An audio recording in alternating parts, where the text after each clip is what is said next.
Hello guys, welcome all of you, and this is lecture number 12 of current electricity chapter 3 है ये class 12th के लिए। और cell के टॉपिक को ख़त्म करने के बाद सेल को हमने पूरी तरह से सेल के टॉपिक पर सारी चीज़ें सीख ली, सारी बातें सेल के टॉपिक पर ख़त्म करी है हमने। कल के एमसीक्यू में बच्चों ने बहुत बढ़िया मार्क्स लिए हैं, 20 आउट ऑफ 20 बहुत सारे बच्चों ने स्कोर किए हैं। आप देख सकते हैं लिस्ट मेरे स्टेटस पर जाकर। आज हम अपना नया टॉपिक स्टार्ट करेंगे इसी चैप्टर का, और वो है किरचॉफ्स लॉ। तो किरचॉफ्स लॉ हम जानेंगे, करंट और वोल्टेज से रिलेटेड किरचॉफ्स के कुछ रूल्स हैं जिन्हें कुछ न्यूमेरिकल सॉल्व करने के लिए यूज़ किया जा सकता है। तो हमें सिलेबस में किरचॉफ्स लॉ एंड इसकी एप्लीकेशन, सिंपल एप्लीकेशंस पढ़नी है इसकी। तो Kirchhoff's law and simple application इसकी हमें जाननी है। तो गाइस बिल्कुल मैं क्लास को स्टार्ट करता हूँ। किरचॉफ्स लॉ की बात आई है तो गाइस दो रूल्स में किरचॉफ्स लॉ को एक्सप्लेन किया जाता है। आपको पेपर में कहा जाएगा state Kirchhoff's law, Kirchhoff's law के बारे में आप बताइए। तो जब किरचॉफ्स लॉ के बारे में बताने के लिए आपको कहा जाएगा तो आपको दो स्टेटमेंट्स देनी है इसके अंदर। इसके दो रूल्स हैं। तो किरचॉफ्स लॉ दो रूल्स से बना हुआ है। इसका पहला रूल जो है वो किरचॉफ्स लॉ दो रूल्स से बना हुआ है, दो स्टेटमेंट है किरचॉफ्स की।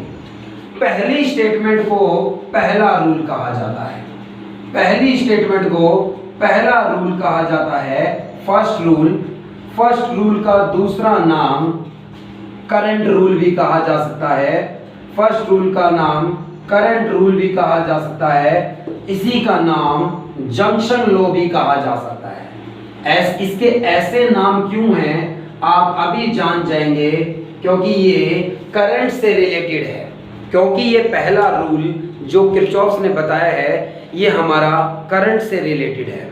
और गाइस करंट से रिलेटेड किस तरह की बात किरचॉफ्स ने कही है अपने इस फर्स्ट लॉ के अंदर, ये मैं आपको एक्सप्लेन करूं। पहली बात, इसमें एक नाम आया है जंक्शन। जंक्शन उसे कहते हैं जहां वायर्स का जॉइंट है, वायर्स कनेक्ट करी हुई हैं, वायर्स एक दूसरे से जोड़ दी गई हैं। तो ऐसी वायर्स इस तरह का अगर आप कंसीडर करें तो गाइस इस तरह से मान लो ये कोई वायर है, वायर का कुछ रेजिस्टेंस शो कर दिया मैंने, R1 रेजिस्टेंस शो कर दिया।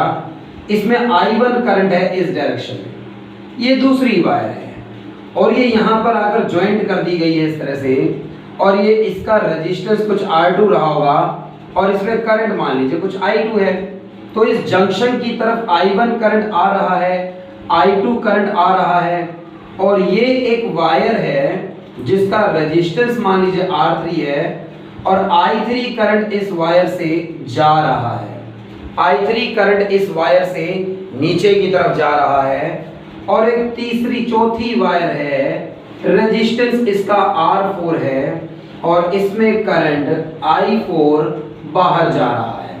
तो इस तरह से आप यहाँ पर कंसीडर करिए, ये पॉइंट जो नाम दिया गया है यहाँ पर, ये पॉइंट यहाँ पर जंक्शन है, ये O पॉइंट नाम दिया मैंने यहाँ पर, और ये पॉइंट यहाँ पर क्या है, जंक्शन है, जहाँ पर आपने बहुत सारी वायर्स को लाकर क्या कर दिया है, कनेक्ट कर दिया है। तो बहुत सारी वायर्स को लाकर इस तरह से यहाँ पर आपने कनेक्ट कर दिया है। तो ये O पॉइंट क्या बन गया है, जंक्शन। आप कभी रेलवे स्टेशन पर जाते हैं तो आपको लिखा मिलेगा दिल्ली जंक्शन, आपको मिलेगा पुरानी दिल्ली जंक्शन, जहाँ से अलग अलग डायरेक्शंस में ट्रेन्स के लिए ट्रैक निकाले गए हैं, अलग अलग रूट पर जाएंगी। तो बिल्कुल ऐसी है, अलग अलग जगह से ट्रेन्स आई हैं, मतलब करंट आया है, और अलग अलग जगह पर चली भी जाएंगी, अलग अलग जगह पर चली भी जाएंगी। तो यहाँ पर करंट जो आया है, I1 आया है, I2 करंट भी जंक्शन की तरफ आ रहा है, ये दोनों इनकमिंग करंट्स हैं। और I3 एंड I4 इस जंक्शन से दूर जा रहे हैं और ये दोनों इस जंक्शन के आउटगोइंग करंट है। I1 and I2 incoming currents हैं and I2 and I4 sorry I1 and I2 incoming currents हैं and I3 and I4 outgoing currents हैं जो जा रहे हैं जंक्शन से। तो बहुत ही सिंपल रूल बनाकर क्या कह रहा है किरचॉफ्स अपने फर्स्ट लॉ में, क्या कह रहा है अपने करंट रूल के अंदर, क्या कह रहा है अपने जंक्शन रूल के अंदर, क्या कह रहा है, ये कह रहा है कि incoming current is always equal to outgoing current. Incoming current is always equal to outgoing current. बड़ी सिंपल जो लैंग्वेज में कह रहा है कि ये फर्स्ट लॉ क्या कहता है, किरचॉफ्स के दो रूल्स हैं। मैंने पहले रूल की बात करी, पहला रूल क्या कह रहा है, it states that the algebraic sum of, it states that the algebraic sum of currents, the algebraic sum of currents at junction is always zero. तो इस तरह से ये एक्सप्लेन कर रहा है आपको। इसका कहने का मतलब है summation I is equal to zero. सभी करंट्स का सम कर दीजिए, वो इक्वल टू किसके होगा, जीरो के होगा। और किस तरह से सम किया जा सकता था, I1 करंट आया है, I2 करंट आया है, तो I1 करंट और I2 करंट पॉजिटिव लिए हैं मान लो मैंने, और I3 current and I4 current चले गए हैं, उन्हें माइनस का रखिए और सम इज इक्वल टू बराबर किसके होगा, जीरो के। यहां पर इस बात को कंप्लीट कर दूं कि I1 और I2 को एक तरफ रखा और I3 I4 को दूसरी तरफ भेजा जाए, तो ये किरचॉफ्स का फर्स्ट लॉ बड़ी सिंपल तरीके से लिखा जा सकता है, incoming current is always equal to outgoing current. मैं सिंपल लैंग्वेज में कहूं कि आपको किरचॉफ्स लॉ की इस तरह की डेफिनेशन याद ना आए तो आप लिख दीजिएगा incoming current is always equal to outgoing current. तो सभी बच्चों को ये बात क्लियर हो, फर्स्ट रूल जो इसका है वो फर्स्ट रूल करंट का रूल कहलाता है, फर्स्ट रूल करंट का रूल कहलाता है, या फर्स्ट रूल को जंक्शन रूल या जंक्शन लॉ भी कहा जा सकता है। अगर इस तरह से हम ऐसे जो एक्सप्लेन करें फर्स्ट रूल को, तो कैसे प्रैक्टिकली लगाया जाएगा। कभी कभी ऐसी सर्किट्स होंगी जहां पर इस तरह के जंक्शन बन रहे होंगे, आप देखिए करंट आया कितना और करंट गया कितना, सम उनका समझ पाएंगे आप। I1 करंट आया था, I2 करंट इधर आया, और अगर चौथी वायर नहीं होती भाई, तो I1 करंट आया है, I2 करंट आया है, I3 करंट चला गया है, तो I3 current is equal to लिखा जा सकता था I1 प्लस I2। I1 आया है, I2 करंट आया है, टोटल करंट हो गया I1 प्लस I2। अगर सिर्फ एक ही वायर होती तो इसमें I1 प्लस I2 करंट चला जाता, यानी I3 की वैल्यू I1 प्लस I2 के बराबर लिखी जा सकती थी अगर चौथी वायर नहीं होती। तो ऐसे हम आगे यूज करेंगे, अभी क्वेश्चंस आएंगे तब मैं आपको समझाऊंगा न्यूमेरिकल्स में। पहला रूल हर बच्चे को क्लियर हो, तो कभी आपको अक्सर ये कहा जाएगा कि स्टेट कर दीजिए, आपको ये कहा जाएगा कि रूल को स्टेट कर दीजिए, लेकिन कभी आपको पूछ लिया जाए, साइड में लिख लीजिएगा इस तरह से कि ये रूल किस फैक्ट पर बेस्ड है।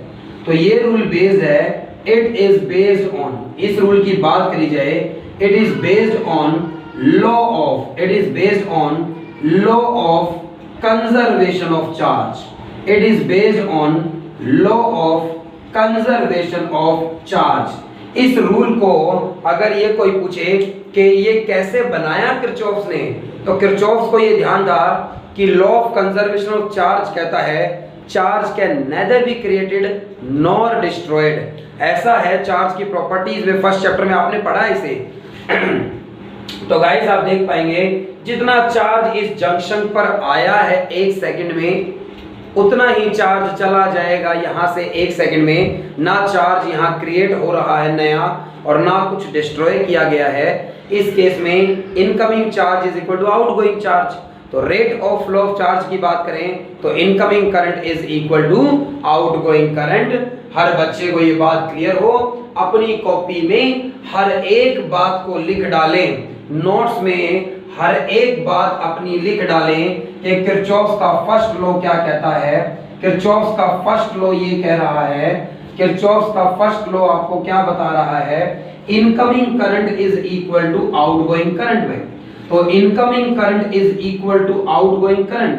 तो जंक्शन रूल क्या है कि जितना भी करंट आया है उतना ही चला जाएगा, एल्जेब्रिक सम की वैल्यू 0 होगी। सही डेफिनेशन पेपर में लिखने के लिए ये बनती है कि the algebraic sum of all the currents at junction is 0। Junction पर टोटल करंट 0 है, जितना करंट आया है उतना ही करंट चला भी जाएगा।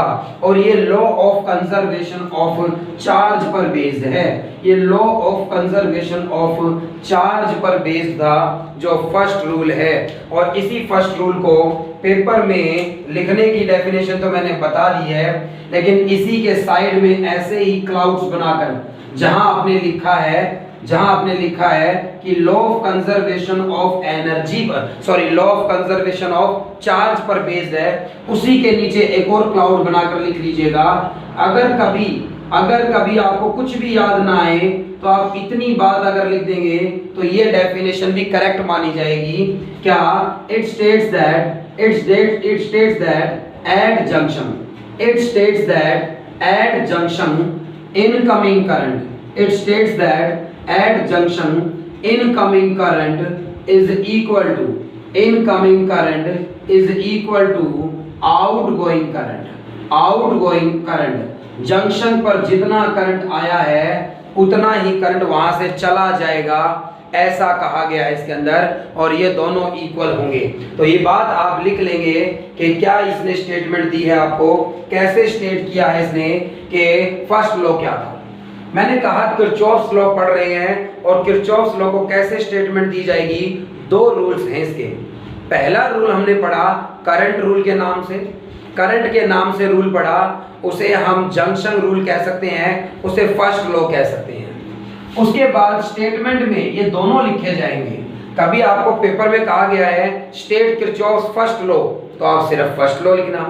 आपको कहा जाए स्टेट किरचॉफ्स सेकंड लॉ, तो सिर्फ सेकंड लॉ लिखना।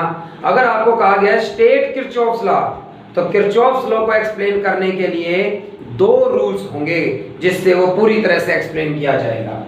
और किरचॉफ्स के सेकंड रूल को आप सेकंड लॉ कह लीजिए, किरचॉफ्स के सेकंड लॉ को आप सेकंड रूल कह लीजिए, या फिर ये वोल्टेज से रिलेटेड है तो आप इसे वोल्टेज लॉ कह लीजिए, आप इसे वोल्टेज लॉ कह लीजिए इस तरह से। तो आप इसे सेकंड लॉ, आप इसे सेकंड लॉ, आप इसे वोल्टेज लॉ, या फिर आप इसे लूप रूल कह लीजिए भाई, या फिर आप इसका तीसरा नाम दे सकते हैं लूप रूल भाई। तो आप इसे ये जान पाएंगे ये क्लोज लूप के लिए लिखा जाएगा, वो किरचॉफ्स का ये रूल एक क्लोज लूप के लिए लिखा जाएगा। तो सभी बच्चे देख पाएंगे सेकंड लॉ कहा जाए, आप इसे वोल्टेज लॉ कह दीजिए, ये वोल्टेज से रिलेटेड है, पहले वाला करंट से रिलेटेड था, उसे जंक्शन रूल कह सकते थे, वो जंक्शन पे लगेगा, और ये लूप रूल है ये क्लोज सर्किट के अंदर लगेगा। तो ये बातें आपको क्लियर हो कि हम किरचॉफ्स के इस तरह से नाम लिख सकते हैं फर्स्ट लॉ के एंड सेकंड लॉ के। अब बात आई है भाई इस तरह से कि कैसा जो है वो सिस्टम बनने वाला है, किस तरह की सर्किट होंगी जहां पर आपको किरचॉफ्स लॉ लगाने की जरूरत पड़ेगी सॉल्व करने के लिए। अगर आपको कोई सिंपल सर्किट दी जाती, अगर हमें कोई सिंपल सर्किट दे दी जाती, सिंपल सर्किट होती इस तरह से, सिंपल सर्किट, अगर आपको कोई सिंपल सर्किट दी गई होती, सिंपल सर्किट का मतलब जिसमें एक रेजिस्टेंस हो, कुछ रेजिस्टेंसेस हो, या एक सेल लगा हुआ हो, एक से ज्यादा सेल लगे हुए हो, एक क्लोज लूप है, तो आप ओम्स लॉ लगा सकते थे। मैं आपको बता रहा हूं इस तरह से कि अगर मान लीजिए आपके सामने कुछ इस तरह से क्या रखे गए हैं, सेल लगाए गए हैं। मैं आपके सामने बात कर रहा हूं कि आपके सामने कुछ सेल लगाए गए हैं इस तरह से, तो मैं आपके सामने कुछ सेल एज्यूम कर रहा हूं, तो कुछ सेल मैंने एज्यूम किए इस तरह से। तो मान लीजिए ये एक सर्किट होती इस तरह से, ये एक सर्किट होती इस तरह से, इस सर्किट के अंदर ये सेल लगा हुआ था, और ये मान लीजिए सर्किट क्लोज कर दी जाए यहाँ से, और इस सेल का कुछ इंटरनल रेजिस्टेंस है, इस सेल का कुछ इंटरनल रेजिस्टेंस है R1। तो इस सेल का कुछ इंटरनल रेजिस्टेंस है R1, इसका भी एक इंटरनल रेजिस्टेंस है R1। मान लीजिए कैपिटल R लिख दिया और ये कैपिटल R2 लिख दिया इस तरह से, और ये सर्किट क्लोज कर दी जाएगा इस तरह से। तो इस तरह की मान लीजिए आपके पास एक सर्किट है जिसमें दो सेल लगे हुए हैं, दो रेजिस्टेंस लगे हुए हैं। अगर इस तरह का कुछ सिस्टम बना हुआ था यहाँ पर, तो यहाँ पर इस तरह का कुछ सिस्टम बना हुआ है, ये एक सेल है, इसका EMF E1 है, ये दूसरा सेल लगा हुआ है, इस सेल का EMF E2 है, R1 R2 इसके इंटरनल रेजिस्टेंसेस हैं। और इस सर्किट में आपसे करंट पूछा जाए, इस सर्किट में आपसे करंट पूछा जाए तो आप किरचॉफ्स लॉ की आप ओम्स लॉ की मदद से बहुत जल्दी आंसर बता सकते हैं कि इसमें करंट कितना होगा। अगर आपको बैटरी का EMF बता दिया जाए, रेजिस्टेंसेस की वैल्यू बता दी जाए, तो आप इस सर्किट का करंट की वैल्यू बता सकते हैं। आप इस सर्किट में करंट की वैल्यू बता सकते हैं। तो आप इस सर्किट में करंट की वैल्यू बता सकते हैं अगर आपको रेजिस्टेंसेस की वैल्यू और आपको इस सेल का EMF बता दिया जाए तो भाई, तो आप इससे फाइंड आउट कर देंगे। ये बहुत सिंपल है, ओम्स लॉ लगा कर देंगे। लेकिन अगर इस सर्किट को मान लीजिए इस तरह से कॉम्प्लिकेटेड कर दिया जाए, यहाँ बीच में भी मैंने रेजिस्टेंस लगाया है, ये R3 रेजिस्टेंस लगा दिया मैंने यहाँ पर, तो बीच में भी एक रेजिस्टेंस लगा दिया है इस तरह का। अब ऐसी सर्किट बन गई है ये जिसमें सिर्फ एक क्लोज पाथ नहीं है, तो ये सिंपल ओम्स लॉ इसमें नहीं लग पाएगा, ओम्स लॉ नहीं लग पाएगा। अब इसमें आपको लगाना होगा किरचॉफ्स लॉ, इसमें आपको किरचॉफ्स लॉ लगाना होगा ताकि आप ये पता कर सकें कि इस सेल का करंट कितना है, इस सेल का करंट कितना है, यहाँ करंट कितना है। किसी भी ब्रांच में आपको क्या पता करना है, करंट की वैल्यू पता करनी है, तो हम किरचॉफ्स रूल लगा सकते हैं जब ऐसी कॉम्प्लिकेटेड सर्किट दी गई है। इसे कैसे किया जाएगा, इसके सेकंड लॉ को समझने के लिए इसके अंदर पहले फर्स्ट लॉ लगाना पड़ेगा आपको। इसके सेकंड लॉ को समझने के लिए इससे पहले आपको फर्स्ट लॉ लगाना पड़ेगा। मान लीजिए ये E1 सेल था, E1 सेल के पॉजिटिव से आपको I1 करंट मिल गया है, तो इसके नेगेटिव में I1 करंट वापस आ जाएगा, ये पक्की बात है भाई। जितना करंट सेल ने आपको दिया है उतना करंट सेल के नेगेटिव से वापस आएगा, ये पक्की बात है भाई इस तरह से। तो ये सेल ने आपको I1 करंट दिया है, I1 इसके नेगेटिव में वापस आएगा। ये दूसरा सेल है, अगर मैं ऐसा मान लूं कि इसके पॉजिटिव से कुछ I2 करंट फ्लो कर रहा है, तो इसके नेगेटिव में I2 करंट वापस आ जाएगा, ऐसा आप पहले ही लिख लीजिएगा इस तरह से। उसके बाद आप किरचॉफ्स का फर्स्ट लॉ लगाइए। यहाँ पर किस तरह से लगाएंगे किरचॉफ्स का फर्स्ट लॉ, बैटरी के इस पॉजिटिव से I1 करंट आया और I1 करंट नीचे पहुंचा है, इस जंक्शन के पास पहुंचा, ये एक जंक्शन है, यहां से I2 करंट आया है और I2 करंट ऊपर यहां इस जंक्शन पर पहुंचा है। भाई एक करंट ऊपर से I1 आया है, एक करंट नीचे से I2 आया है, तो ये जो तीसरी वायर गई है, ये जो तीसरी वायर चली गई है, इसके अंदर आप total current I1 plus I2 कह सकते हैं चला जाएगा। ऊपर से I1 करंट आया, नीचे से I2 करंट आया, ये इनकमिंग करंट्स हैं जो इस जंक्शन की तरफ आए हैं, और इस ब्रांच में करंट I1 प्लस I3 चला गया, ये आउटगोइंग करंट है। ये करंट I3 रेजिस्टेंस में जाएगा, यहां पर आएगा, यहां पहुंचने के बाद I1 ऊपर चला गया, I2 नीचे चला गया, करंट फिर से डिवाइड हो गया है। तो पहली बात, आपको जो सर्किट दी गई है, जो नेटवर्क दिया गया है, आपको उस नेटवर्क में करंट लेट करना है कि इस सेल से I1 मान लिया, इस सेल से I2, फिर आप किरचॉफ्स का फर्स्ट लॉ लगाइए कि करंट I1 ऊपर से आया, करंट I2 यहां से आया, तो इस ब्रांच में करंट I1 प्लस I2 कहा जा सकता है। इस तरह से आप इसे पहले क्या करिए, लगाइए फर्स्ट रूल को। अब सेकंड रूल क्या है, अब समझेंगे कि इस तरह का कॉम्प्लिकेटेड सा नेटवर्क दे दिया जाए, ये तो कुछ भी नहीं है, और कॉम्प्लिकेटेड किया जा सकता है। तो अगर इस तरह का कॉम्प्लिकेटेड एक नेटवर्क दे दिया जाए, अब किरचॉफ्स का सेकंड लॉ होता क्या है मैं पहले बनाकर दिखाऊंगा, फिर इसकी डेफिनेशन लिखूंगा। आप इन सभी लूप्स को नाम दीजिए भाई। मान लीजिए आप इस पॉइंट को ए नाम दे देंगे, इस पॉइंट को बी नाम दें, इसे सी पॉइंट नाम दें, इसे डी पॉइंट नाम दें, इसे ई पॉइंट नाम दें और इसे एफ पॉइंट नाम दें। हर एक कॉर्नर को नाम दे दिया गया है, हर एक जंक्शन को नाम दे दिया गया है। उसके बाद अब आप क्लोज राउंड में घूमिए, क्लोज सर्किट ढूंढिए और क्लोज पाथ, बंद जो है वो रास्ते पर चलेंगे हम। बंद रास्ते पर कैसे चलेंगे? जैसे ए से चलना स्टार्ट कीजिए, ए से चलना स्टार्ट कीजिए, आप ए से बी पर आ जाइए, बी से ई पर आ जाइए, ई से एफ पर आ जाइए, एफ से वापस ए पर आ जाइए। ऐसा करने से ए से चलेंगे आप, ए बी ई एफ और वापस ए पर आ जाएंगे।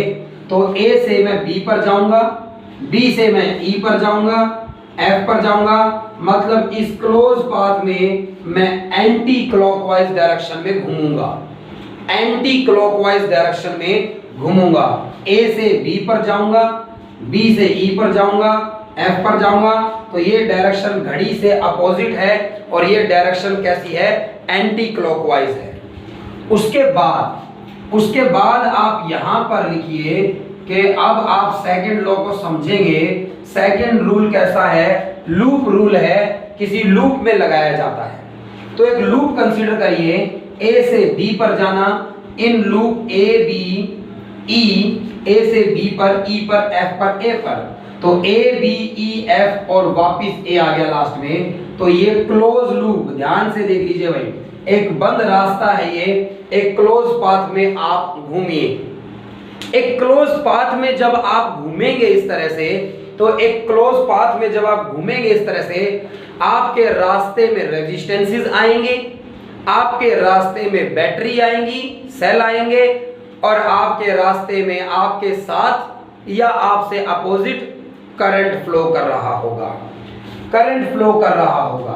तो गाइस देखिए, ए से चलना स्टार्ट करो, ए से बी पर आ जाओ, बी से चलकर जो है वो आगे आइए ई पर। ए से जब हम बी से बी पर जा रहे थे, हमारे रास्ते में कोई नहीं आया भाई। ए से जब हम बी पर जा रहे थे तो हमारे रास्ते में कोई नहीं आया भाई। लेकिन जब हम बी से ई की तरफ जा रहे हैं, जब हम बी से ई की तरफ जा रहे हैं, R3 रेजिस्टेंस हमारे रास्ते में आ गया है, I1 प्लस I2 इसमें करंट फ्लो हो रहा है। मैं बी से ई की तरफ जाना चाहता हूं, करंट भी बी से ई की तरफ जा रहा है। करंट अगर आपके साथ साथ चल रहा है तो करंट इनटू रेजिस्टेंस का प्रोडक्ट पॉजिटिव लिख लीजिए। मैं ए से चला हूं, बी पर आया हूं, मेरे रास्ते में कोई नहीं आया, मैं बी से ई की तरफ जा रहा था, R3 रेजिस्टेंस आ गया रास्ते में, R3 रेजिस्टेंस आ गया रास्ते में, और I1 प्लस I2 करंट है जो इसके अंदर फ्लो हो रहा है। तो I1 प्लस I2 करंट था, इनटू में रेजिस्टेंस, ओम्स लॉ लगा दिया, V is equal to IR, के इसको पोटेंशियल कितना मिला है? I1 प्लस I2 करंट है, इनटू R3 रेजिस्टेंस है, I1 प्लस I2 इनटू में क्या कर दीजिए? R3। मैं B से E की तरफ जा रहा था, करंट भी B से E की तरफ जा रहा है, इसीलिए मैंने इसको कैसा लिखा? पॉजिटिव लिखा। कैसा लिखा? पॉजिटिव। बाई चांस अपोजिट होता करंट मुझसे तो मैं नेगेटिव लिखता, मैं बताऊंगा, अभी आएगा, इसमें भी समझा दूंगा। I1 प्लस I2 इनटू में R3। और आगे चलिए भाई, E पर पहुंच गए, E से F पर गए, रास्ते में कोई नहीं आया भाई। E से F पर गए तो रास्ते में कोई नहीं आया। F से जब मैं आया A की तरफ तो R1 आ गया रास्ते में, R1 रेजिस्टेंस है, I1 करंट फ्लो हो रहा है, तो I1 करंट और इनटू में R1 रेजिस्टेंस है, और मैं भी A की तरफ जा रहा हूं और करंट भी A की तरफ जा रहा है। ये प्रोडक्ट फिर से कैसा लिखा जाएगा? पॉजिटिव लिखा जाएगा। रास्ते में ए से चले आप बी पर गए, ये रेजिस्टेंस आया आपके पास और ये रेजिस्टेंस आया, दोनों कंप्लीट हो गए। अब इक्वल टू लगाइए, भी रेजिस्टेंस की बात खत्म। अब सेल की बारी है। अगर आप सेल के नेगेटिव से पॉजिटिव की तरफ जा रहे हैं थ्रू द सेल अंदर, तो आप इसे पॉजिटिव, सीधी सी बात है। पॉजिटिव से निकल रहे हो, नेगेटिव में अंदर जा रहे हो, तो सेल पॉजिटिव लिखा जाएगा। सेल के पॉजिटिव में अंदर जा रहे हो, नेगेटिव से बाहर आ रहे हो, तो गलत रास्ता पकड़ा है आपने। उस केस में ईएमएफ क्या लिखा जाएगा? नेगेटिव। अभी एग्जांपल देखिए, आप ए से बी पर गए, ये रेजिस्टेंस आया, लिख लिया, फिर ये रेजिस्टेंस आया, लिख लिया, इज इक्वल टू ये सेल ए से चले हैं यूं और इसके नेगेटिव में अंदर जा रहे हैं, पॉजिटिव से बाहर आएंगे। सही तरीका है ये इस तरह से। तो ये E1 EMF कैसा लिखा जाएगा? यहाँ पर पॉजिटिव लिखा जाएगा। E1 की वैल्यू कैसे लिखी जाएगी? पॉजिटिव। इस तरह की इक्वेशन बनाने से होगा क्या? यहाँ एक इक्वेशन बन गई है, दूसरा लूप्स कंसीडर करिए, दूसरी इक्वेशन बन जाएगी। जितने वेरिएबल होंगे उतनी इक्वेशन बनाएंगे और करंट की वैल्यू, रेजिस्टेंस की वैल्यू, बैटरी की वैल्यू, जो भी कुछ पूछी गई होगी उसके लिए इक्वेशंस को सोल्व करेंगे। तो अब दूसरी बात देखिएगा, एक और एग्जांपल ले रहा हूं। इन लूप, एक और लूप कंसीडर करते हैं। लूप मैंने जानबूझकर बी से किधर की तरफ लिया है? मैं जानबूझकर बी से सी जा रहा हूं ताकि मैं अपोजिट करंट की बात भी आपको बता दूं। बी से कहां जाएंगे? सी पर। बी से कहां जाएंगे? सी पर। सी से कहां जाएंगे? डी पर। डी से जाएंगे ई पर। ई से वापस आ जाएंगे बी पर। बी से सी गया, डी गया, ई गया, मैं फिर एंटी क्लॉकवाइज घूम रहा हूं, फिर से एंटी क्लॉकवाइज घूम रहा हूं। तो उसमें मैंने डायरेक्शन दिखा दी है कि भाई मैं इस तरह से घूम रहा हूं। बी पॉइंट से आप कहां पर जाएंगे? सी पॉइंट पर। तो बी पॉइंट से आप जाएंगे सी पॉइंट पर, सी पॉइंट से आप जाएंगे डी पॉइंट पर, डी पॉइंट से आप जाएंगे ई पॉइंट पर, ई पॉइंट से आप वापस आ जाएंगे बी पॉइंट पर। ये एक क्लोज लूप है, आप इसे अच्छे से देख पा रहे हैं। अब बी से चलना शुरू किया, बी से चलना शुरू किया और सी पर गए, आपके रास्ते में कोई नहीं आया। सी से आप चले, सेल आ गया। सेल की बात इक्वल टू के बाद करेंगे। तो बी से सी पर गए, कोई नहीं आया। सी से चले आप और डी पर जा रहे हैं। ये R2 रेजिस्टेंस है और I2 इसके अंदर करंट है। I2 इसके अंदर करंट है, R2 रेजिस्टेंस है। प्रोडक्ट कर लिख दिया। खास बात क्या देखने को मिली? मैं जा रहा हूं सी से डी की तरफ, बट करंट जा रहा है डी से सी की तरफ। इस ब्रांच में करंट मैं जिस तरफ जा रहा हूं मुझसे अपोजिट चल रहा है। मैं बी से सी आया, सी से डी जा रहा हूं, बट इस रजिस्टर में करंट डी से सी जा रहा है। तो ये वाला प्रोडक्ट कैसा लिखा जाएगा? माइनस का। ये वाला प्रोडक्ट कैसा लिखा जाएगा? माइनस का। और आगे चलिए, आप सी से डी पर पहुंच गए। ये आया था resistance, I2 R2 resistance negative लिख दिया। डी से आप ई पर आए, कोई नहीं आया आपके रास्ते में। ई से जब आप आ रहे हैं, R3 रेजिस्टेंस आपके रास्ते में आ गया। आप ई से बी की तरफ जा रहे हैं और इस ब्रांच में I1 प्लस I2 करंट आपसे अपोजिट जा रहा है। एक बार फिर माइनस का साइन आएगा। I1 प्लस I2 करंट था, N2 में R3 रेजिस्टेंस था। पूरे जो है वो बी से चले, सी पर गए, डी पर गए, ई पर गए, वापस आ गए। दो रेजिस्टेंसेस रास्ते में आए, उनमें मैंने V = IR का प्रोडक्ट लिख दिया। अब इक्वल टू लगाइए। अब इक्वल टू लगाइए। इक्वल लगाने के बाद दोबारा देखिए बैटरी को। B से C पर गए थे, इस सेल के पॉजिटिव से अंदर जा रहे हो। यहां से जब जा रहे हो ऐसे, तो इस सेल के पॉजिटिव में अंदर जा रहे हो, गलत कर रहे हो भाई। इसीलिए ये सेल कैसा लिखा जाना चाहिए? माइनस का। इसीलिए इसका ईएमएफ कैसा लिखा जाना चाहिए? माइनस का लिखा जाना चाहिए। हर बच्चे को ये बात समझ में आई हो कि ये ईएमएफ नेगेटिव क्यों लिया। बी से सी पर गए, सी से जब डी की तरफ जा रहे थे, तो इसके पॉजिटिव में आप एंटर कर रही है तो गलत तरीका है, इसलिए इसका ईएमएफ नेगेटिव होगा। नेगेटिव से निकलोगे, घूम कर जाओगे, रास्ते में दूसरा कोई सेल है नहीं, खत्म बात भाई। इस तरह से तो ये आपके सामने एक इक्वेशन ऊपर बन जाएगी, एक इक्वेशन आपके पास नीचे बन जाएगी, और इससे क्या कर पाएंगे आप, दो इक्वेशंस को सोल्व करेंगे।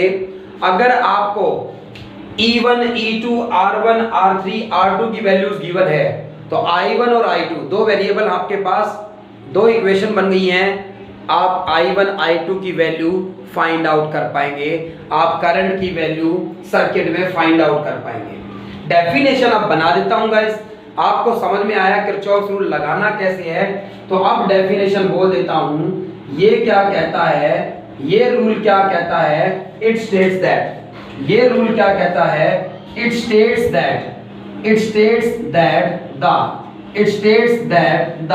algebraic sum of it states that the algebraic sum of EMFs of cell in a closed loop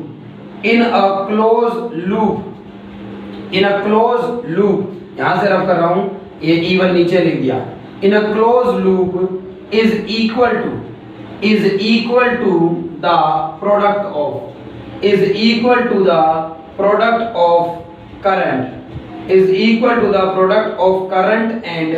current and resistances is equal to the sum of product of, ठीक कर लीजिएगा ऐसे, is equal to the sum of product of current and resistances। तो किसी close loop के अंदर, तो guys definition आपको क्लियर हो जाए, किरचॉफ्स लॉ आपको क्लियर हो जाए, तो किरचॉफ्स लॉ आपको क्लियर हो जाए बिल्कुल कि किरचॉफ्स लॉ क्या एक्सप्लेन कर रहा है। तो आप सभी बच्चे देख पाए यहाँ पर कि किरचॉफ्स का सेकंड लॉ ये कह रहा है, किसी क्लोज लूप की बात करें तो जितने ईएमएफ लगे हुए हैं उसके अंदर उनका सम बराबर है करंट इनटू में रेजिस्टेंस का, आप प्रोडक्ट निकालिए और जितने भी ऐसे केस हैं उनका सम। तो किस तरह से अप्लाई किया जाएगा क्वेश्चंस करने के लिए मैं बताऊंगा।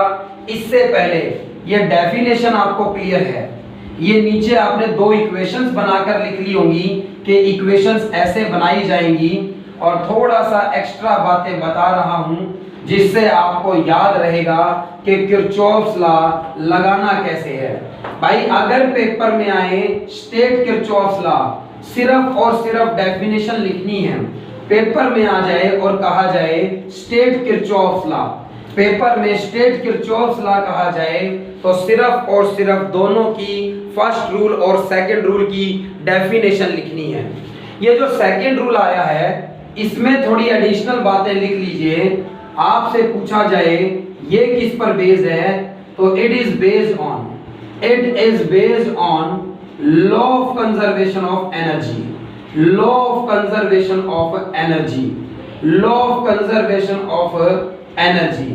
ये वाला rule law of conservation of energy पर बेस्ड है, ये वाला rule law of conservation of energy पर बेस्ड है। और इंपॉर्टेंट बातें भाई, अगर एक रेजिस्टेंस है और उस रेजिस्टेंस के अंदर आई करंट है और आप इस करंट के साथ साथ जा रहे हैं तो आप इसे आई इंटू में आर प्लस का लिखेंगे। अगर मान लीजिए एक रेजिस्टेंस बन रहा है आर और इसमें आई करंट फ्लो हो रहा है और आप इस करंट से अपोजिट में जा रहे हैं तो ये प्रोडक्ट कैसा लिखा जाएगा, माइनस का आई आर लिखा जाएगा। ये कैसा लिखा जाएगा, माइनस का आई आर। एक और एडिशनल बात भाई इसी के साइड में, ये पेपर में नहीं लिखनी है डेफिनेशन के साथ, पेपर में सिर्फ डेफिनेशन लिखनी है और आप वो सर्किट डायग्राम बनाकर समझा सकते हैं। और आप ये ध्यान देंगे इस तरह से स्टेट किरचॉफ्स लॉ कहा जाए तो डेफिनेशन लिखिए और उसके साथ वो डायग्राम बनाइए कि ये सर्किट बनेगी, पहले में वो जंक्शन बनाइए, दूसरे में वो सर्किट बनाइए इस तरह से। तीसरी बात देख पाएंगे भाई यहाँ पर, अगर मान लीजिए एक सेल है पॉजिटिव नेगेटिव और आप पॉजिटिव में एंटर कर रहे हैं, पॉजिटिव के अंदर जा रहे हैं, तो इसका ईएमएफ माइनस का लिखा जाएगा। अगर आपके पास एक सेल है और आप इसके नेगेटिव में एंटर कर रहे हैं, अगर आप इसके नेगेटिव में एंटर कर रहे हैं, तो ये सेल कैसा लिखा जाएगा? पॉजिटिव लिखा जाएगा। अब आप हर एक बच्चा किरचॉफ्स लॉ लगा पाएगा, किरचॉफ्स लॉ के न्यूमेरिकल्स कर पाएगा, ये पूरी उम्मीद हो गई है, क्योंकि हर बच्चे को फर्स्ट लॉ यानी करंट को लेट करना आएगा। एक क्वेश्चन मैं आपको करा रहा हूं, उसके बाद किसी भी बच्चे को कैसी भी कोई भी प्रॉब्लम बिल्कुल भी नहीं होगी। एक भी बच्चा इस वीडियो को मिस ना करे, एक भी बच्चा इस वीडियो को डिले ना करे। आज 6 से 7 की एक क्लास है जिसमें ये वीडियो आप देख पा रहे हैं और हर बच्चा इसे देखेगा, कंप्लीट करेगा। मैं आपके सामने एक न्यूमेरिकल रखता हूं जिसे मैं सोल्व करूंगा, आप समझने की कोशिश करिएगा, फिर अगले 3 न्यूमेरिकल आप खुद करिएगा। ये 3 ओम का रेजिस्टेंस है भाई यहाँ पर, और ये 6 वोल्ट का सेल लगा हुआ है यहाँ पर। उसके बाद यहाँ पर रेजिस्टेंस लगा हुआ है एक, और ये 2 ओम का रेजिस्टेंस लगा हुआ है यहाँ पर। 2 ओम का ये रेजिस्टेंस है और ये सर्किट यहाँ जोड़ी गई, और यहाँ पर आ जाइए इस तरह से, तो यहाँ पर आइए, एक और रेजिस्टेंस लगा हुआ आपके सामने और एक और सेल लगा हुआ है, और ये सर्किट बंद कर दी गई। ये 12 वोल्ट का सेल है, ये 5 ओम का रेजिस्टेंस है, ये 2 ओम का रेजिस्टेंस है, ये 3 ओम का रेजिस्टेंस है, और ये 6 वोल्ट की बैटरी है, मतलब सेल है। अब आपसे पूछा गया है हर ब्रांच में करंट की वैल्यू बताइए। हर ब्रांच में आप ये बताइए कि करंट कितना है। हर ब्रांच में आपको करंट बताना है। फॉर एग्जांपल आपको कहा जाए कि ये सेल है, इसको E1 नाम दे दिया जाए, मान लो, तो इसे E1 नाम दे दिया जाए इस सेल को, और इस सेल को E2 नाम दे दिया जाए। तो ऐसा कोई नाम देने की खास जरूरत भी नहीं है, हम सीधा सीधा लिखेंगे। वैसे ये 2 रेजिस्टेंस हैं, ये 2 सेल हैं, एक E1 सेल है, एक E2 सेल है, मान लीजिए इस तरह से। E1 सेल से आपने मान लिया करंट लेट कर लो I1। E1 सेल से करंट लेट किया गया है I1। E1 सेल से करंट लेट किया गया है I1। मैंने लेट कर लिया कि भाई E1 सेल से I1 करंट आया पॉजिटिव से। भाई E1 के पॉजिटिव से अगर मैंने I1 करंट लेट किया है, तो इसके नेगेटिव में I1 करंट जरूर वापस आ जाएगा। ऐसा जंक्शन के पास जाकर जरूर लिख लीजिए। I1 करंट इसके पॉजिटिव से आया है, तो I1 करंट इसके नेगेटिव में वापस जरूर आएगा। दूसरा सेल है, अगर इससे इस दूसरे सेल से लेट कर लिया जाए I2 करंट में, आप I1 I2 की जगह X Y Z भी ले सकते हैं वेरिएबल्स में। तो ये दूसरा सेल है और इस दूसरे सेल से करंट लेट कर लिया गया I2। दूसरे सेल के पॉजिटिव से करंट लेट कर लिया गया I2 करंट आएगा इसके पॉजिटिव से, तो I1 करंट I2 करंट इसको वापस चाहिए ही चाहिए, इसके नेगेटिव में I2 करंट जरूर वापस आएगा। ऐसा आप ले जाकर लिख दीजिए भाई पहले ही कि I2 करंट वापस जरूर आएगा। किरचॉफ्स का, ये तो बैटरी से करंट लेट किया है, अभी कोई किरचॉफ्स रूल नहीं लगाया है। बैटरी है, सेल है, तो कुछ करंट आपको देगा, ऐसा लेट किया है मैंने। इस वाले सेल से I1 करंट ऊपर आएगा, यहां आएगा, यहां जंक्शन पर यहां पहुंचेगा। I1 करंट इस सेल से आया, यहां जंक्शन पर पहुंचा, ये जंक्शन है। यहां से I2 करंट ऊपर आया और यहां पर I2 करंट पहुंचा इस जंक्शन पर। I1 करंट यहां से आया है, I2 करंट यहां से आया है, तो भाई जंक्शन पर ऐड होकर इस वाली ब्रांच में चला जाएगा I1 प्लस I2 करंट। नीचे पहुंचकर I1 प्लस I2 में से I1 इस सेल के पास चला गया, I2 उस सेल के पास चला गया, फिर से डिवाइड हो गया इस तरह से। ये बात हर एक बच्चे को क्लियर हो, किसी को डाउट मतलब पूछेगा जरूर होगा इस तरह से। अब मुझे क्या करना है, यहाँ पर क्या करना है, मुझे इस पे सेकंड रूल लगाना है। फर्स्ट लग गया है, मैं नाम दे देता हूँ, मान लो इसे A नाम दिया, इसे B नाम दिया। इसे C नाम दिया, इसे D नाम दिया, इसे E नाम दिया, इस पॉइंट को F नाम दिया, मान लीजिए इस तरह से गाइस। ऐसा अगर किया गया है तो आप सबसे पहले लूप ढूंढिए। आपके पास दो वेरिएबल है भाई, एक I1 और एक I2, दो वेरिएबल हैं तो दो इक्वेशन काफी हैं सॉल्यूशन फाइंड आउट करने के लिए। एक लूप कंसीडर करिए। मैं पहले इस लूप की बात कर लेता हूं भाई। A से चलूंगा, B पर पहुंचूंगा, E पर आऊंगा, F पर आऊंगा, वापिस A पर। इस लूप की बात करता हूं। A से B पर जाऊंगा, B से E पर, E से F पर और S से जाऊंगा। भाई ये क्लॉकवाइज डायरेक्शन हो गई। ये कैसी डायरेक्शन हो गई इसकी? क्लॉकवाइज डायरेक्शन हो गई। क्लॉकवाइज डायरेक्शन में राउंड लगाएंगे। A से B पर गए, आपके रास्ते में कोई रेजिस्टेंस नहीं आया। B से C E पर जा रहे हो, 2 ओम का रेजिस्टेंस है, I1 प्लस I2 करंट है। मैं B से E की तरफ जा रहा हूं, करंट भी नीचे ही जा रहा है, तो रेजिस्टेंस है 2 ओम का, I1 प्लस I2 करंट है। मैंने प्रोडक्ट लिख दिया और क्योंकि करंट मेरे साथ साथ है इसलिए पॉजिटिव लिख दिया। E पॉइंट पर A से B पर कुछ नहीं आया रास्ते में, B से E पर ये रेजिस्टेंस आया, ये करंट का पॉजिटिव लिखा गया। E से F पर कुछ नहीं आया रास्ते में, ऊपर जाओगे 5 ओम का रेजिस्टेंस है, I1 करंट है, मैं भी ऊपर जा रहा हूं, करंट भी ऊपर जा रहा है, प्लस का 5 इनटू में I1 इज इक्वल टू भाई सारे रेजिस्टेंसेस की बात हो गई, सारे रेजिस्टेंसेस की बात हो गई। अब बात करिए बैटरी की। A से चलकर B पर, B से चलकर E पर, E से चलकर F पर, F से जा रहा हूं, इस सेल के नेगेटिव के अंदर जा रहे हो आप, इस सेल के नेगेटिव में चल रहे हो, नेगेटिव में जा रहे हो तो सही कर रहे हो।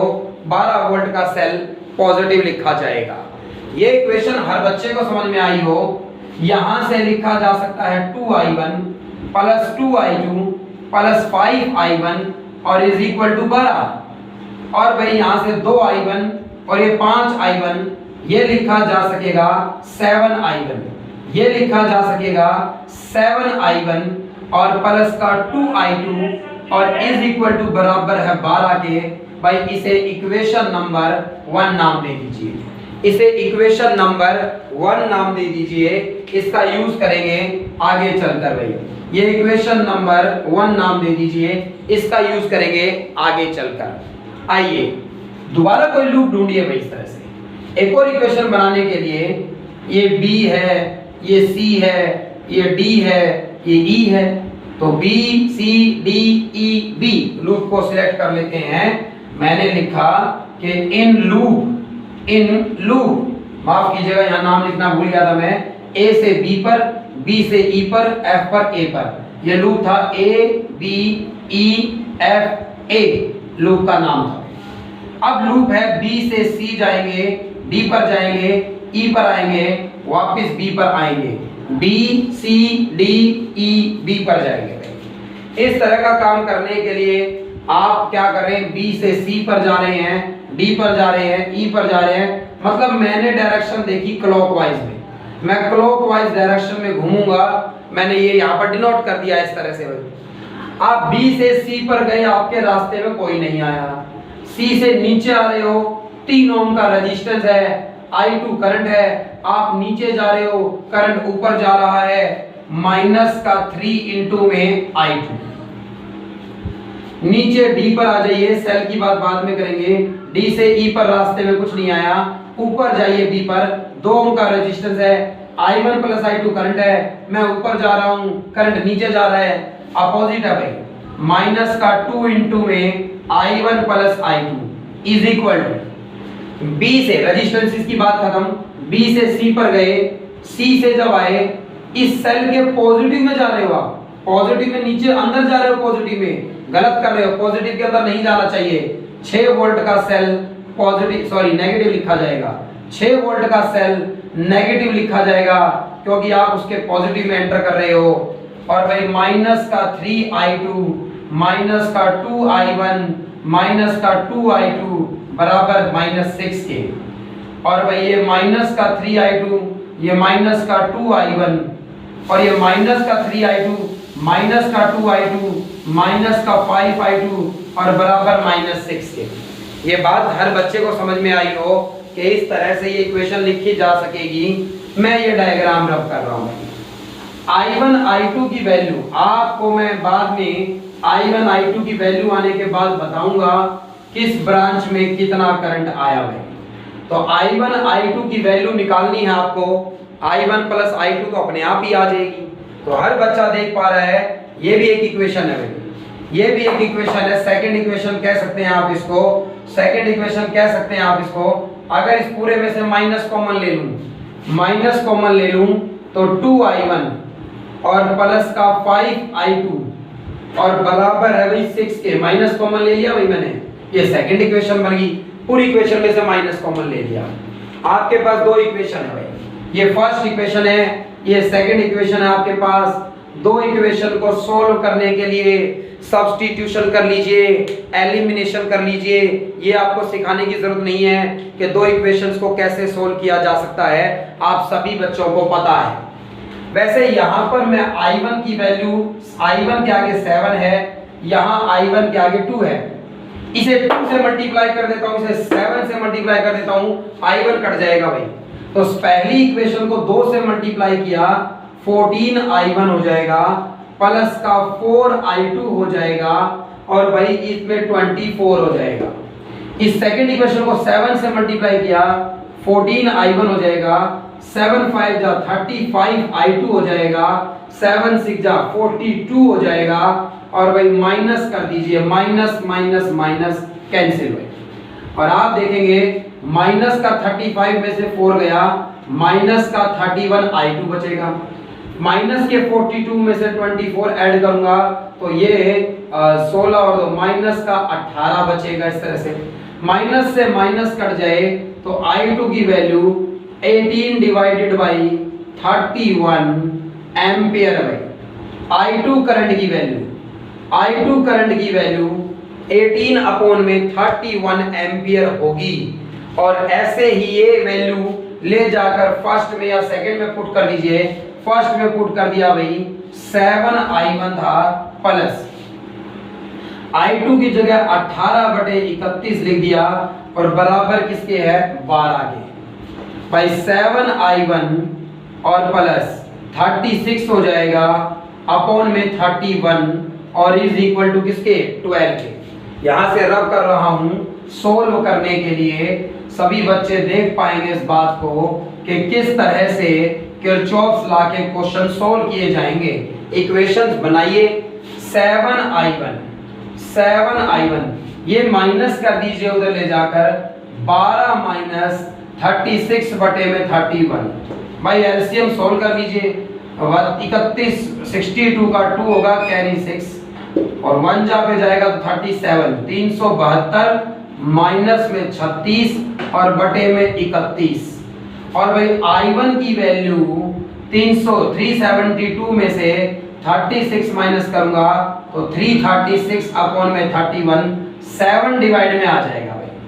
और ये है तो आप इसे डिवाइड कर सकते हैं तो ये आपका 7 के टेबल में पूरा कट जाएगा भाई। 7 4 जा 28 5 बचा और 7 8 जा 56। I1 बराबर है 48 अपॉन में 31 एम्पियर भाई। तो 48 अपॉन में 31 एम्पियर भाई। यहां से आपके पास I2 की वैल्यू आ गई है, यहां I1 की वैल्यू आ गई है। दोनों को अगर आप ऐड करेंगे, दोनों को अगर आप ऐड करेंगे, दोनों को अगर आप ऐड करेंगे तो आपके पास, तो आप ऐड करने पर आपके पास I1 प्लस I2 भी आ जाएगा। I1 प्लस I2 भी आ जाएगा। I1 है आपका 48 अपॉन 31 और ये था आपका 18 अपॉन 31 और ये हो जाएगा भाई 66 अपॉन में 31 एम्पियर भाई। तो तीनों ब्रांचेस में करंट पता चल गया भाई। तीन जो है वो ब्रांच थी, तीन जो है वो क्या थी आर्म्स बन रही थी और तीनों आर्म्स में आपको करंट की वैल्यू पता चल गई है। कभी आपकी वैल्यू गाइस अगर नेगेटिव में आ जाए, अगर आपका आंसर करंट का कभी नेगेटिव आ जाता है, मान लीजिए ऐसा कई बार क्वेश्चन में होगा कि करंट की वैल्यू जैसे ये 48/31 है, -41/31 आ सकती है। ये मत सोचिएगा कि करंट नेगेटिव आ गया तो आपका आंसर गलत हो गया, यहाँ नहीं, वो नेगेटिव साइन शो कर रहा है कि आपने जो डायरेक्शन एज्यूम की थी करंट की सोल्व करने से पहले, फर्स्ट लॉ सेकंड लॉ लगाए आपने, वो डायरेक्शन एक्चुअल में अपोजिट है। अगर आपने मान लिया है कि I1 करंट A से B जा रहा है तो एक्चुअल में वो B से A जा रहा है, अगर उसकी वैल्यू नेगेटिव आती है सोल्व कर कर तो गलत नहीं होगा वो आंसर। उसका मतलब सिर्फ ये होगा कि जो डायरेक्शन आपने एज्यूम करी है उससे अपोजिट डायरेक्शन में करंट है। तो कभी अगर जो हो, यहाँ लिख लीजिएगा कि कभी करंट की वैल्यू अगर नेगेटिव आए, कभी करंट अगर नेगेटिव आ जाए, कभी करंट अगर नेगेटिव आ जाए, करंट की वैल्यू अगर नेगेटिव आ जाए तो इसका मतलब ये होगा, तो इसका मतलब होगा डायरेक्शन अपोजिट है, इसका मतलब होगा डायरेक्शन अपोजिट है। जो आपने एज्यूम करी है वो गलत डायरेक्शन है और सही डायरेक्शन जो है वो डायरेक्शन अपोजिट है। तो इतनी बात हर बच्चे को समझ में आई हो। इस क्लास के साथ आपको लिंक मिल जाएगा जिसमें असाइनमेंट होंगे, मतलब आपको अपने व्हाट्सएप ग्रुप में असाइनमेंट मिल जाएगा किरचॉफ्स लॉ पे, जिसे आप सॉल्व करेंगे और मैं उस असाइनमेंट को कल की क्लास में आपको सॉल्व कराऊंगा। तो आपको गाइस किरचॉफ्स लॉ में किसी भी तरह की दिक्कत ना हो, इसके लिए बहुत सारे क्वेश्चंस मैं आपको भेजूंगा जिससे आप प्रैक्टिस करेंगे। तो आप प्रैक्टिस करिए और किरचॉफ्स लॉ से नंबर आपके नहीं कटेंगे। किरचॉफ्स लॉ का हर एक क्वेश्चन आप सभी कर पाएंगे। किरचॉफ्स लॉ की एप्लीकेशन पर बेस्ड हम व्हिटस्टोन पढ़ेंगे, मीटर ब्रिज पढ़ेंगे और पोटेंशियोमीटर पढ़ेंगे। ये हमारे इस चैप्टर के आखिरी टॉपिक्स हैं जिन्हें हम खत्म करेंगे जल्दी ही, और चैप्टर 3 को कंप्लीट कर हम पूरा 100 नंबर का एक टेस्ट रखेंगे, पेपर रखेंगे और हर बच्चा उसमें 95 प्लस लेने के लिए पूरी मेहनत कर देगा भाई। तब तक गाइज मेहनत करिए। किरचॉफ्स रूल्स के आपके पास न्यूमेरिकल्स पहुंच रहे हैं और उसे ग्रुप में, व्हाट्सएप ग्रुप से उन क्वेश्चंस को प्रैक्टिस करिए बहुत बेहतरीन तरीके से, कुछ भी छूट ना जाए, प्रैक्टिस जबरदस्त हो। थैंक्स गाइज, घर पे रहिए, सेफ रहिए।